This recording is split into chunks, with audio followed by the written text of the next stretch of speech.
Hello everyone, I am Anika जैना। तो आज हम पढ़ेंगे मेटालॉइड्स के बारे में। पर मेटालॉइड्स पढ़ने से पहले हम पुराना रिवीजन करेंगे कि हमने पहले पिछली क्लासेस के अंदर क्या पढ़ा है। ठीक है, तो सबसे पहले हमने क्लासिफिकेशन पढ़ी थी।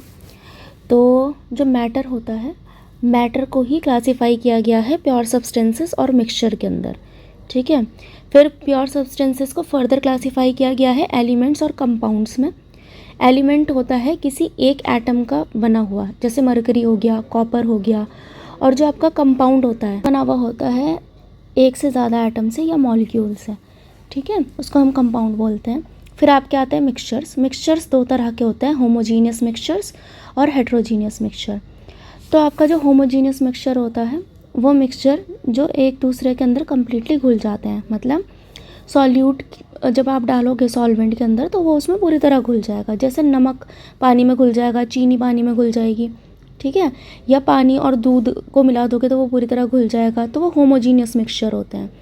हेट्रोजीनियस मिक्सचर क्या होता है? जो एक दूसरे में मिक्स नहीं होते। मतलब सॉल्यूट को आप सॉल्वेंट में डालोगे तो वो नहीं मिक्स होगा। जैसे कि मिट्टी को डालोगे पानी में, चॉक को डालोगे पानी में, तो वो मिक्स नहीं होगा। तो वो हेट्रोजीनियस मिक्सचर है। उसके बाद एलिमेंट जो थे उसकी क्लासिफिकेशन पढ़ रहे हैं हम अभी। तो मेटल नॉन मेटल जो है वो पिछली क्लासेस में हो चुका है। तो आप एक बार जाके जो पुरानी वीडियोस हैं उनको देख सकते हो। उसके अंदर मेटल नॉन मेटल की प्रॉपर्टीज़ बताई गई हैं। ठीक है, और मेटलॉइड्स आज पढ़ाया जाएगा। तो शुरू करते हैं मेटलॉइड से।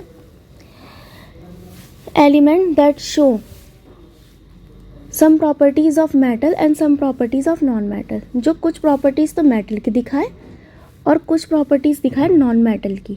ठीक है, उसको बोलते हैं मेटलॉइड। इसे इंटरमीडिएट बोला गया है। मतलब ये मेटल और नॉन मेटल के बीच का होता है। इसका मतलब क्या है? ये कुछ चीज़ें तो मेटल की दिखाएगा कुछ प्रॉपर्टीज़, और कुछ प्रॉपर्टीज़ नॉन मेटल की दिखाएगा। ठीक है, इसलिए ही इसको मेटलॉइड बोला गया है। आगे जो है वो मेटलॉइड के एग्जाम्पल हैं।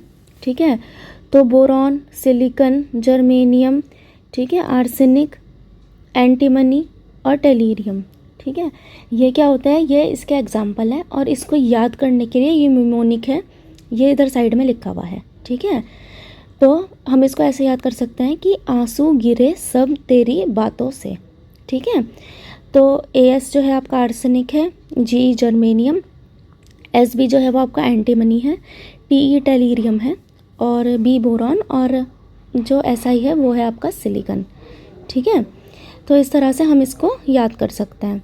ये इनकी इमेजेस है, मतलब ये दिखते कैसे हैं, इनका अपीयरेंस कैसा होता है रियल लाइफ में।